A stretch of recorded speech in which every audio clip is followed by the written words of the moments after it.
ഇന്ന് നമ്മൾ തയ്യാറാക്കുന്നത് റാഗി കൊണ്ട് 4 രുചികളിൽ 4 തരത്തിലുള്ള ഹെൽത്തി ആയിട്ടുള്ള ബ്രേക്ക്ഫാസ്റ്റ് ആണ് കേട്ടോ. അപ്പോൾ നമുക്ക് എങ്ങനെയാണ് ആദ്യത്തെ നമ്മുടെ ഈ ബ്രേക്ക്ഫാസ്റ്റ് തയ്യാറാക്കണമെന്ന് നോക്കാം. ഇതിനായിട്ട് ഒരു പാത്രത്തിലേക്ക് ഇട്ട് കൊടുക്കുന്നത് 2 കപ്പ് റാഗിയാണേ. കൂടെ തന്നെ 1/4 കപ്പ് ഉഴുന്നും 1/2 ടീസ്പൂൺ ഉലുവയും കൂടെ ചേർത്തിട്ട് ഇത് നല്ലപോലെ ഒന്ന് കഴുകിയെടുക്കാം. ഇനി ഇത് 6 മണിക്കൂർ നേരം കുതിരാനായിട്ടൊന്ന് മാറ്റി വയ്ക്കാം. 6 മണിക്കൂർ തന്നെ മതിയാകും കേട്ടോ. അപ്പോഴേക്കും ഇതുപോലെ നന്നായി തന്നെ കുതിർന്ന് കിട്ടിയിട്ടുണ്ടാവും. ഇനി ഈ എക്സ്ട്രാ വെള്ളമൊക്കെ ഒന്ന് കളഞ്ഞിട്ട് നമുക്കിത് അരച്ചെടുക്കാനായിട്ട് മിക്സിയുടെ ജാറിലേക്ക് ഇട്ട് കൊടുക്കാം. കൂടെ തന്നെ 1/2 കപ്പ് അവൽ 1/2 കപ്പ് തന്നെ വെള്ളവും കൂടെ ചേർത്തിട്ട് 5 മിനിറ്റ് നേരം കുതിർത്തെടുത്തതും കൂടെ ചേർക്കാം. അവൽ തന്നെ ചേർക്കണമെന്ന് നിർബന്ധമില്ല, ഇതിന് പകരം ചോറ് ചേർത്തിയാലും കുഴപ്പമില്ല. ഇനി ഇതിലേക്ക് 1/2 കപ്പ് വെള്ളവും കൂടെ ഒഴിച്ചു കൊടുത്തിട്ട് നല്ലപോലെ ഒന്ന് അരച്ചെടുക്കാം. ഞാൻ 3 പ്രാവശ്യമായിട്ടാണ് കേട്ടോ ഇത് അരച്ചെടുക്കണത്. ഈ മാവ് കുറച്ച് കൂടുതലായിട്ടുള്ളത് കൊണ്ട് ബാക്കിയുള്ളത് ഞാൻ അരച്ചിട്ട് വേറൊരു പാത്രത്തിലാണ് കേട്ടോ ഒഴിച്ചു വെച്ചിട്ടുള്ളത്. ഇനി നമ്മുടെ കൈ വെച്ചിട്ടോ അല്ലെങ്കിൽ ഒരു തവി വെച്ചിട്ടോ 2-3 മിനിറ്റ് നേരം ഈ മാവ് നല്ലപോലെ ഒന്ന് മിക്സാക്കി കൊടുക്കണേ. നമ്മളിത് ഇങ്ങനെ ചെയ്യണതും നമ്മുടെ മാവ് നല്ലപോലെ പൊങ്ങി വരാനായിട്ട് സഹായിക്കും. ഇനി ഇത് മൂടി വെച്ച് 8 മണിക്കൂർ നേരം ഇതിവിടെ നിന്ന് മാറ്റി വയ്ക്കാം.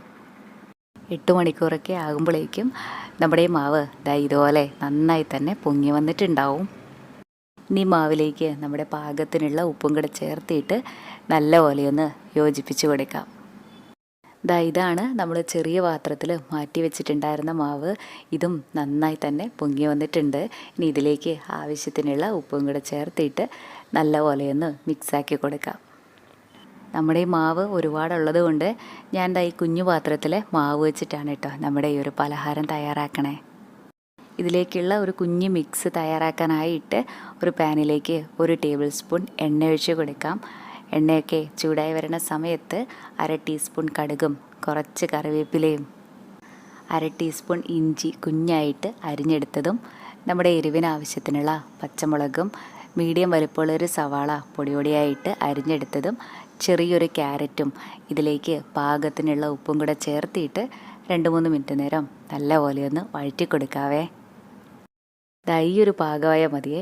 ഇനി നമുക്ക് ഫ്ലെയിം ഓഫ് ചെയ്യാം. എന്നിട്ടിത് നമ്മൾ മാറ്റി വെച്ചിട്ടുണ്ടായിരുന്ന നമ്മുടെ റാഗി മാവില്ലേ ഇതിലേക്ക് ഇട്ട് കൊടുക്കാം. ഇനി ഇതെല്ലാം കൂടെ നന്നായിട്ടൊന്ന് യോജിപ്പിച്ച് കൊടുത്ത ശേഷം ഞാൻ ഇതുപോലത്തെ ഒരു പാത്രത്തിൽ വെച്ചാണ് ഇത് വേവിച്ചിട്ട് എടുക്കണേ. അതിനായിട്ടൊരു വാഴയില വെച്ച് കൊടുത്ത ശേഷം കുറച്ച് എണ്ണ കൂടെ ഇങ്ങനെയൊന്ന് തൂത്ത് കൊടുക്കാം. എണ്ണ തന്നെ വേണമെന്നില്ല കേട്ടോ, നെയ്യ് തൂത്ത് കൊടുത്താലും നല്ലത് തന്നെയാണ്. ഇനി ഇതിലേക്ക് നമ്മുടെ ഈ റാഗി മാവ് ഒഴിച്ചു കൊടുക്കാം. ഇനി ഇത് ആവിയിൽ വേവിച്ചെടുക്കാനായിട്ട് ഒരു പാത്രത്തിൽ വെള്ളം ഒഴിച്ച് കൊടുത്ത ശേഷം ഇങ്ങനത്തെ ഒരു റിങ് വെച്ചിട്ട് ഇതിൻ്റെ മുകളിലായിട്ടാണ് കേട്ടോ നമ്മുടെ ഈ ഒരു പാത്രം വെച്ച് കൊടുക്കണേ. ഇനി ഇത് മൂടി വെച്ച് 15 മിനിറ്റ് നേരം നന്നായിട്ടൊന്ന് വേവിച്ചിട്ടെടുക്കാം. ഇതുപോലെ തന്നെ വേവിച്ചെടുക്കണം എന്നില്ല. നമ്മുടെ ഈ മാവ് ഇഡ്ഡലി പാത്രത്തിലേക്ക് ഒഴിച്ചു കൊടുത്തിട്ടും വേവിച്ചെടുക്കാവേ. നമുക്ക് ഏതാണ് എളുപ്പം അതുപോലെ ചെയ്യാം. നല്ലപോലെ വെന്ത് കഴിഞ്ഞാൽ നമുക്ക് ഫ്ലെയിം ഓഫ് ചെയ്യാം. എന്നിട്ടിത് തണുക്കാനായിട്ടൊന്ന് മാറ്റി വയ്ക്കാം. ചൂട് പോയി കഴിഞ്ഞാൽ 4 സൈഡും ഇങ്ങനെയൊന്ന് വിടിയിച്ച് കൊടുത്ത ശേഷം പ്ലേറ്റിലേക്കൊന്ന് കമഴ്ത്തി കൊടുക്കാം. ഇനി നമുക്കിത് ഇഷ്ടമുള്ള വലിപ്പത്തിൽ മുറിച്ചിട്ടെടുക്കാം. ഇത് നല്ല പഞ്ഞി പോലെയാണ് കേട്ടോ നമുക്ക് കിട്ടുക. സവാളയൊക്കെ വഴറ്റി ചേർത്തുകൊണ്ട് തന്നെ കഴിക്കാനായിട്ടും ഒരു പ്രത്യേക രുചിയാണ്. ഇതുമാത്രമല്ല, ഈ മാവ് കൊണ്ട് ഇഡ്ഡലിയോ ദോശയോ ഒക്കെ തയ്യാറാക്കിയാലും നല്ലത് തന്നെയാണ്. ഇനിതാ നമുക്ക് നമ്മുടെ റാഗി കൊണ്ടുള്ള 2ാമത്തെ ബ്രേക്ക്ഫാസ്റ്റ് എങ്ങനെയാണ് തയ്യാറാക്കണമെന്ന് നോക്കാം. ഇതിനായിട്ട് ഒരു പാത്രത്തിലേക്ക് ഇട്ട് കൊടുക്കുന്നത് 1 കപ്പ് റാഗിയും 2 ടേബിൾ സ്പൂൺ ചവ്വരിയുമാണ് കേട്ടോ. ചവ്വരി ചേർക്കണമെന്ന് നിർബന്ധമില്ല, ഇല്ലെങ്കിലും കുഴപ്പമില്ല. ഇനിതായി റാഗിയും ചവ്വരിയും കൂടെ നന്നായിട്ടൊന്ന് കഴുകിയെടുത്ത ശേഷം 5 മണിക്കൂർ നേരം വെള്ളത്തിലൊന്ന് കുതിരാനായിട്ട് മാറ്റി വയ്ക്കാം. 5 മണിക്കൂറൊക്കെ ആകുമ്പോഴേക്കും നമ്മുടെ റാഗിയും ചവ്വരിയും ഒക്കെ നന്നായി തന്നെ കുതിർന്ന് കിട്ടിയിട്ടുണ്ടാവും. ഇതുപോലെ. ഇനി ഇതിവിടെ ഇരിക്കട്ടെ. ഇനി അടുത്തതായിട്ട് വേറൊരു പാത്രത്തിലേക്ക് ഇട്ട് കൊടുക്കുന്നത് 1/2 കപ്പ് ഓട്സ് ആണേ. ഇനി ഇതിലേക്ക് 1/2 കപ്പ് തന്നെ വെള്ളവും കൂടി ഒഴിച്ചിട്ട് 5 മിനിറ്റ് നേരം ഇതും കുതിരാനായിട്ടൊന്ന് മാറ്റി വയ്ക്കാവേ. നിങ്ങളിപ്പോൾ റാഗിയുടെ ഒപ്പം ചവ്വരിയൊന്നും കുതിർത്തെടുത്തിട്ടില്ലെങ്കിൽ ഈ സമയം ഓട്സിൻ്റെ കൂടെ 1/4 കപ്പ് അവലും കൂടെ ചേർത്തിട്ട് 5 മിനിറ്റ് നേരം കുതിർത്തെടുത്താൽ മതി കേട്ടോ. ഇനി ഓട്സും ഇവിടെ ഇരിക്കട്ടെ. ഇനിതാ നമ്മൾ നേരത്തെ കുതിർത്തെടുത്തിട്ടുണ്ടായിരുന്ന റാഗിയും ചവരിയും ഇല്ലേ, ഇത് നന്നായിട്ട് അരച്ചെടുക്കാനായിട്ട് മിക്സിയുടെ ജാറിലേക്ക് ഇട്ട് കൊടുത്തതാണ്. ഇനി ഇതിലേക്ക് നമ്മളിപ്പോൾ കുതിരാനായിട്ട് മാറ്റി വെച്ചിട്ടുണ്ടായിരുന്ന ഓട്സും, 1/2 കപ്പ് തേങ്ങ ചിരകിയതും, ചെറിയ 2 കഷ്ണം ഇഞ്ചിയും, 1 കപ്പ് വെള്ളവും കൂടി ഒഴിച്ചു കൊടുത്തിട്ട് ഇതെല്ലാം കൂടെ നന്നായിട്ടൊന്ന് അരച്ചെടുക്കാം. ഇതായി മാവ് ഒരു പാത്രത്തിലേക്ക് ഒഴിച്ചു കൊടുത്ത ശേഷം പാകത്തിനുള്ള ഉപ്പും കൂടെ ചേർക്കാം. ഈ ഒരു പാകത്തിലാണ് നമ്മുടെ ഈ ഒരു മാവിരിക്കണത്. ഇനി ഇത് മൂടി വെച്ച് 10 മിനിറ്റ് നേരം ഒന്ന് റെസ്റ്റ് ചെയ്യാനായിട്ട് മാറ്റി വയ്ക്കാം. ഈ സമയം നമുക്ക് ഇതിലേക്കുള്ള ഒരു കുഞ്ഞ് മിക്സ് തയ്യാറാക്കാനായിട്ട് ഒരു പാത്രത്തിലേക്ക് 1 ടേബിൾ സ്പൂൺ എണ്ണ ഒഴിച്ച് കൊടുക്കാം. ഈ എണ്ണയൊക്കെ ചൂടായി വരണ സമയത്ത് 1/2 ടീസ്പൂൺ കടുകും 1/2 ടീസ്പൂൺ ഉഴുന്നുപരിപ്പും കുറച്ച് കറിവേപ്പിലയും നമ്മുടെ എരിവിന് ആവശ്യത്തിനുള്ള പച്ചമുളകും, മീഡിയം വലിപ്പമുള്ള ഒരു സവാള ചെറുതായിട്ട് അരിഞ്ഞെടുത്തതും, ഗ്രേറ്റ് ചെയ്തെടുത്തിട്ടുള്ള 1/2 കപ്പ് ക്യാരറ്റും, പാകത്തിനുള്ള ഉപ്പുമാണ് കേട്ടോ ഇട്ട് കൊടുക്കുന്നത്. ഇനി ഇതെല്ലാം കൂടെ 2-3 മിനിറ്റ് നേരം നന്നായിട്ടൊന്ന് വഴറ്റിയിട്ടെടുക്കാം. ഇതുമാത്രമല്ല, ഈ സമയം നമുക്കിതിലേക്ക് ഇഷ്ടമുള്ള പച്ചക്കറികളൊക്കെ ചേർത്തിയാലും നല്ലത് തന്നെയാണ്. ഇതാ ഇതിലേക്ക് ഇട്ട് കൊടുക്കുന്നത് കുഞ്ഞായിട്ട് അരിഞ്ഞെടുത്തിട്ടുള്ള മല്ലിയിലയാണ്. മല്ലിയിലയൊക്കെ ചേർക്കാനായിട്ട് ഇഷ്ടമില്ലെങ്കിൽ ഒഴിവാക്കിക്കോളൂ. ഇതെല്ലാം കൂടെ നന്നായിട്ടൊന്ന് വഴറ്റിയെടുത്ത് കഴിഞ്ഞാൽ ഫ്ലെയിം ഓഫ് ചെയ്യാം. ഇനി ഇത് നമ്മൾ നേരത്തെ മാറ്റി വെച്ചിട്ടുണ്ടായിരുന്ന റാഗിയുടെ ഈ ഒരു മാവിലേക്ക് ഇട്ട് കൊടുക്കാം. ഇനി ഇതെല്ലാം കൂടെ നന്നായിട്ടൊന്ന് യോജിപ്പിച്ച് കൊടുക്കാം. ഇനിതാ നമ്മുടെ ഈ ദോശ തയ്യാറാക്കാനായിട്ട് ദോശത്തവ വെച്ച് കൊടുത്ത ശേഷം കുറച്ച് എണ്ണ ഇതുപോലെയൊന്ന് തൂത്ത് കൊടുക്കാം. അതിനുശേഷം നമ്മുടെ ഈ മാവൊഴിച്ച് കൊടുത്തിട്ട് ചെറുതായിട്ടൊന്ന് പരത്തി കൊടുക്കാം. ഇനിതാ ഇതിൻ്റെ മുകളിലായിട്ട് കുറച്ച് എണ്ണയോ നെയ്യോ ഒന്ന് ചുറ്റിച്ച് കൊടുക്കണേ. അതിനുശേഷം മൂടി വെച്ച് ലോ ടു മീഡിയം ഫ്ലെയിമിൽ നന്നായിട്ട് ഇതൊന്ന് വേവിച്ചിട്ടെടുക്കാം. നമുക്ക് ഈ റാഗിയൊക്കെ നന്നായിട്ട് വെന്ത് കിട്ടാനായിട്ടുള്ളത് കൊണ്ട് ഹൈ ഫ്ലെയിമിലൊന്നും ഇടരുതേ. ലോ ടു മീഡിയം ഫ്ലെയിമിൽ വെച്ച് തന്നെ വേവിക്കാനായിട്ട് മറന്നു പോകല്ലേ. ഒരു സൈഡായി കഴിഞ്ഞാൽ ഇതൊന്ന് മറിച്ചിട്ട് കൊടുക്കാം. മറ്റേ സൈഡും മൂടി വെച്ച് തന്നെ വേവിക്കാം.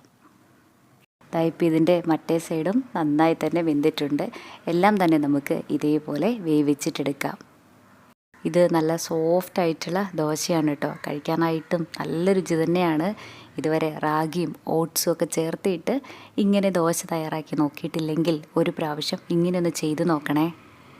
ഇനിതാ നമ്മുടെ മൂന്നാമത്തെ റാഗി കൊണ്ടുള്ള ഹെൽത്തി ആയിട്ടുള്ള ബ്രേക്ക്ഫാസ്റ്റ് എങ്ങനെയാണ് തയ്യാറാക്കണമെന്ന് നോക്കാം. ഇതിനായിട്ട് ഒരു ബൗളിലേക്ക് ഇട്ട് കൊടുക്കുന്നത് 2 കപ്പ് റാഗിയും 1/2 കപ്പ് മുതിരയുമാണ്. നമ്മൾ ഈ റാഗിയൊക്കെ കഴിക്കണത് എത്രത്തോളം നമ്മുടെ ആരോഗ്യത്തിന് നല്ലതാണോ അതുപോലെ തന്നെ നല്ലതാണ് മുതിര കഴിക്കണതും. ഇനി ഇതിലേക്ക് 1 ടീസ്പൂൺ ഉലുവയും കൂടെ ചേർത്തിട്ട് ഇതെല്ലാം കൂടെ നന്നായിട്ടൊന്ന് കഴുകിയെടുക്കാവേ. ഇനി ഇത് 6 മണിക്കൂർ നേരം കുതിരാനായിട്ടൊന്ന് മാറ്റി വയ്ക്കാം. 6 മണിക്കൂറൊക്കെ ആകുമ്പോഴേക്കും തന്നെ നമ്മുടെ ഈ റാഗിയും മുതിരയും ഒക്കെ നല്ലപോലെ കുതിർന്ന് കിട്ടിയിട്ടുണ്ടാവും. ഇനി ഇതായി എക്സ്ട്രാ വെള്ളമൊക്കെ ഒന്ന് കളഞ്ഞിട്ട് നമുക്കിത് അരച്ചെടുക്കാനായിട്ട് മിക്സിയുടെ ജാറിലേക്ക് ഇട്ട് കൊടുക്കാം. കൂടെ തന്നെ 1/2 കപ്പ് അവൽ 1/2 കപ്പ് വെള്ളവും കൂടെ ചേർത്തിട്ട് 5 മിനിറ്റ് നേരം കുതിർത്തെടുത്തതും കൂടെ ഇട്ട് കൊടുക്കാം. അവൽ തന്നെ ചേർക്കണമെന്ന് നിർബന്ധമില്ല. ഇതിന് പകരമായിട്ട് ചോറ് ചേർത്തിയാലും കുഴപ്പമില്ല. ഇനി ഇതിലേക്ക് 1 കപ്പ് വെള്ളം കുറേശ്ശെ ഒഴിച്ചു കൊടുത്തിട്ട് നല്ലപോലെ ഇതൊന്ന് അരച്ചെടുക്കാവേ. ഇത് കുറച്ച് കൂടുതലായിട്ടുള്ളത് കൊണ്ട് ഞാൻ 3 പ്രാവശ്യമായിട്ടാണ് അരച്ചിട്ടെടുക്കണത്. ഇനിതായി മാവിലേക്ക് പാകത്തിനുള്ള ഉപ്പും കൂടെ ചേർത്തിട്ട് നമ്മുടെ കൈ വെച്ചിട്ടോ അല്ലെങ്കിൽ ഒരു തവി വെച്ചിട്ടോ 2-3 മിനിറ്റ് നേരം നന്നായിട്ടൊന്ന് മിക്സാക്കി കൊടുക്കാം. നമ്മളിതാ ഇതുപോലെ ഇളക്കി കൊടുക്കുന്നതും നമ്മുടെ ഈ ഒരു മാവ് നല്ലപോലെ പൊങ്ങി വരാനായിട്ട് സഹായിക്കും. ഇനിതായി മാവൊന്ന് മൂടി വെച്ച് 6 മുതൽ 8 മണിക്കൂർ വരെ ഒന്ന് മാറ്റി വയ്ക്കാം. ഞാൻ രാത്രിയിലാണ് നമ്മുടെ മാവൊക്കെ അരച്ച് വെക്കണേ. രാവിലെ ആകുമ്പോഴേക്കും നന്നായി തന്നെ പൊങ്ങി വന്നിട്ടുണ്ടാവും. ഇതുപോലെ നമ്മൾ ഉപ്പൊക്കെ ചേർത്തിട്ടായിരുന്നു ഈ ഒരു മാവ് മാറ്റി വെച്ചിട്ടുണ്ടായിരുന്നേ. എന്നാലും ഈ സമയം ഉപ്പൊക്കെ ഒന്ന് ചെക്ക് ചെയ്ത് നോക്കിയിട്ട് കുറവാണെങ്കിൽ ചേർത്ത് കൊടുക്കണേ. നമുക്കിതായി ഈ മാവ് വെച്ചിട്ട് ഇഡ്ഡലിയോ ദോശയോ അങ്ങനെ എന്ത് വേണേലും തയ്യാറാക്കാനായിട്ട് പറ്റും കേട്ടോ. ഞാനിതാ ഈ മാവ് കൊണ്ട് ദോശയാണ് തയ്യാറാക്കണേ. അതിനായിട്ട് ദോശത്തവ വെച്ച് കൊടുത്ത ശേഷം ഈ തവയിൽ നിന്ന് ചൂടായി വരുന്ന സമയത്ത് നമുക്ക് ഈ മാവ് ഒഴിച്ച് കൊടുത്തിട്ട് നന്നായിട്ട് പരത്തി കൊടുക്കാം. ഇനി ഇതിൻ്റെ മുകളിലായിട്ട് കുറച്ച് എണ്ണയോ നെയ്യോ കൂടെ ഒഴിച്ചു കൊടുക്കാം. നമ്മുടെ സാധാ ദോശയെ കഴിഞ്ഞും കുറച്ചും കൂടെ സമയമെടുക്കുവേ നമ്മുടെ ഈ ഒരു ദോശ വെന്ത് കിട്ടാനായിട്ട്. അതുകൊണ്ട് മൂടി വെച്ചോ അല്ലെങ്കിൽ ലോ ടു മീഡിയം ഫ്ലെയിമിൽ വെച്ചോ വേവിക്കാനായിട്ട് പ്രത്യേകം ശ്രദ്ധിക്കണേ. ഒരു സൈഡായി കഴിഞ്ഞാൽ നമുക്കിതൊന്ന് മറിച്ചിട്ട് കൊടുക്കാം. മറ്റേ സൈഡും നന്നായി തന്നെ വേവിച്ചിട്ടെടുക്കാം. ദാ ഇത്രേ ഉള്ളൂ റാഗിയും മുതിരയൊക്കെ വെച്ചിട്ടുള്ള നമ്മുടെ ഈ ഒരു ദോശ. ദാ ഇതിപ്പോൾ നല്ല ക്രിസ്പി ആയിട്ടാണ് ഇരിക്കുക. കഴിക്കാനും നല്ല രുചി തന്നെയാണ്. ഇത് ചൂടോടെ കഴിക്കണതാണ് കേട്ടോ ഏറ്റവും നല്ലത്. ചൂട് പോയി കഴിഞ്ഞാൽ കഴിക്കാനായിട്ട് അത്ര രസമുണ്ടാവില്ല. ഹെൽത്തി ഡയറ്റൊക്കെ ഫോളോ ചെയ്യണവരാണെങ്കിൽ ഇനി ഒരു ചേഞ്ചിന് വേണ്ടിയിട്ട് റാഗിയും മുതിരയൊക്കെ വെച്ചിട്ട് ഒരു തവണ ഇങ്ങനെയൊന്ന് ദോശ തയ്യാറാക്കി നോക്കണേ. ഇനിതാ നമ്മുടെ അടുത്ത ഒരു ബ്രേക്ക്ഫാസ്റ്റ് എങ്ങനെയാണ് തയ്യാറാക്കണമെന്ന് നോക്കാം. ഇതിനായിട്ട് ഒരു ബൗളിലേക്ക് 1 കപ്പ് റാഗിപ്പൊടിയും പാകത്തിനുള്ള ഉപ്പും കൂടെ ചേർത്തിട്ട് നന്നായിട്ടൊന്ന് യോജിപ്പിച്ച് കൊടുക്കാം. ഇനി ഇതിലേക്ക് കുറേശ്ശെ വെള്ളം ഇങ്ങനെ ഒന്ന് തളിച്ചു കൊടുത്ത ശേഷം ഇത് നന്നായിട്ടൊന്ന് നനച്ചെടുക്കാവേ. നമ്മുടെ പുട്ടുപൊടിയൊക്കെ ഉണ്ടാവില്ലേ, അതുപോലെ തന്നെ ആദ്യമേ നമ്മൾ ഒത്തിരി വെള്ളം ഒഴിച്ച് കൊടുത്തിട്ട് നനച്ചെടുക്കണേ കഴിഞ്ഞും ഒന്നും കൂടെ നല്ലത് ഇതുപോലെ കുറേശ്ശെ വെള്ളം ഒഴിച്ചിട്ട് നനച്ചെടുക്കണതാണ്. ഇനിതാ ഇതിങ്ങനെ ഒന്ന് ഉരുട്ടി നോക്കാം. അതിനുശേഷം തിരിച്ചിട്ട് കൊടുക്കണ സമയത്ത് പഴയപടി ആകണ ഒരു പാകം. ഇനിതാ ഈ പൊടിയൊക്കെ ഒരു അരിപ്പയിലേക്ക് ഇട്ടിട്ടൊന്ന് അരിച്ചിട്ടെടുക്കാം. ചെറിയ കട്ടയൊക്കെ ഉള്ളത് പോവാനായിട്ടാണ് ഇങ്ങനെ ചെയ്യണത്. നമ്മളിവിടെ തയ്യാറാക്കണത് റാഗിപ്പൊടി കൊണ്ടുള്ള പുട്ടാണ്. നമ്മളിത് ഇങ്ങനെ അരിച്ചിട്ട് കൂടെ എടുക്കുവാണെങ്കിൽ നല്ല സോഫ്റ്റ് പുട്ട് തന്നെ കിട്ടും കേട്ടോ.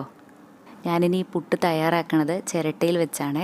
നമ്മൾ ചിരട്ടയിലൊക്കെ വെച്ച് ഭക്ഷണം പാകം ചെയ്ത് കഴിക്കുവാണെങ്കിൽ അത് നമ്മുടെ ആരോഗ്യത്തിന് ഒന്നുകൂടെ നല്ലതായിരിക്കും. ഇതുപോലെ ചിരട്ടയിൽ തന്നെ വെച്ചിട്ട് പുട്ട് തയ്യാറാക്കണമെന്ന് ഒരു നിർബന്ധവും ഇല്ല കേട്ടോ. നിങ്ങൾക്ക് വേണമെങ്കിൽ ഇതുപോലത്തെ ഒരു പാത്രത്തിൽ വെച്ചോ അല്ലെങ്കിൽ നമ്മുടെ വീട്ടിലെ പുട്ടുകുറ്റിയിൽ വെച്ചോ ഇങ്ങനെ തന്നെ തയ്യാറാക്കാവുന്നതേ ഉള്ളൂ. നിങ്ങൾക്ക് ഏതാണ് എളുപ്പം അതുപോലെ ചെയ്തോളൂ. ഈ ചിരട്ടയിലേക്ക് കുറച്ച് എണ്ണയോ നെയ്യോ ഒന്ന് തൂത്ത് കൊടുത്ത ശേഷം കുറച്ച് തേങ്ങ ഇതിനുള്ളിലായിട്ട് ഇട്ട് കൊടുക്കാം. തേങ്ങയൊക്കെ നമ്മുടെ ടേസ്റ്റിനനുസരിച്ചിട്ട് കൂടുതലോ കുറവോ ഒക്കെ ചേർക്കാവേ. ഇതിൻ്റെ മുകളിലായിട്ട് കുറച്ച് റാഗിപ്പൊടിയും പിന്നെ തേങ്ങയും അങ്ങനെ ലെയറായിട്ട് ചെയ്തിട്ടെടുക്കാം. ഇനി ഇത് വേവിച്ചെടുക്കാനായിട്ട് ഒരു പാത്രത്തിൽ വെള്ളമൊഴിച്ച് കൊടുത്ത ശേഷം ഇങ്ങനത്തെ ഒരു സ്റ്റാൻഡ് വെച്ച് കൊടുത്തിട്ട് അതിൻ്റെ മുകളിലായിട്ടൊരു പാത്രം വെച്ച് കൊടുത്ത ശേഷം ഇതിൻ്റെ മുകളിലായിട്ടാണ് കേട്ടോ ചിരട്ട വെച്ച് കൊടുക്കണേ. ഇനി ഇത് മൂടി വെച്ച് ലോ ടു മീഡിയം ഫ്ലെയിമിൽ 10 മിനിറ്റ്. അപ്പോഴേക്കും തന്നെ നമ്മുടെ ഈ പുട്ടൊക്കെ നന്നായി തന്നെ വെന്തിട്ടുണ്ടാവും. അതുപോലെ ചിരട്ട ഇങ്ങനെ തന്നെ വെച്ച് കൊടുത്തിട്ട് വേവിച്ചെടുക്കണമെന്നില്ല. നമ്മുടെയൊക്കെ വീട്ടിൽ കുക്കർ ഉണ്ടാവില്ലേ, അതിൻ്റെ വെയിറ്റ് ഊരി മാറ്റിയ ശേഷം ഈ ചിരട്ട അതിൻ്റെ മുകളിലായിട്ട് വെച്ചിട്ട് വേവിച്ചെടുക്കാനായിട്ട് പറ്റുമേ. അങ്ങനെ വേവിച്ചെടുക്കാനായിട്ടാണ് ഇഷ്ടമെങ്കിൽ അങ്ങനെ ചെയ്തോളൂ. ഈ പുട്ട് നന്നായിട്ട് വെന്ത് കഴിഞ്ഞാൽ ഫ്ലെയിം ഓഫ് ചെയ്യാം. പ്രത്യേകിച്ച് കറിയൊന്നും ഇല്ലെങ്കിൽ പോലും നമുക്കിത് കഴിക്കാനായിട്ട് പറ്റുമേ. നമ്മുടെ മധുരത്തിനനുസരിച്ചിട്ടുള്ള കുറച്ച് ശർക്കരപ്പൊടിയും ഇഷ്ടമാണെങ്കിൽ കുറച്ച് ഏലക്കാപ്പൊടിയും കുറച്ച് നെയ്യും കൂടി ഒഴിച്ച് കൊടുത്തിട്ട് നന്നായിട്ടൊന്ന് മിക്സാക്കി എടുത്താൽ മതി. ഇതുപോലെ റാഗി പുട്ടൊക്കെ കഴിക്കാനായിട്ടും നല്ല രുചിയാണ്. ഈ രീതിയിൽ ഇതുവരെ പുട്ടൊക്കെ തയ്യാറാക്കി നോക്കിയിട്ടില്ലെങ്കിൽ ഒരു തവണ ഇങ്ങനെയൊന്ന് ചെയ്ത് നോക്കണേ. അതുമാത്രമല്ല നമ്മുടെ ചാനലിൽ ഹെൽത്തി ആയിട്ടുള്ള കുറേ നല്ല ബ്രേക്ക്ഫാസ്റ്റിൻ്റെ റെസിപ്പീസൊക്കെ ഉണ്ട്. കണ്ടിട്ടില്ലെങ്കിൽ ഒന്ന് കണ്ടു നോക്കൂ.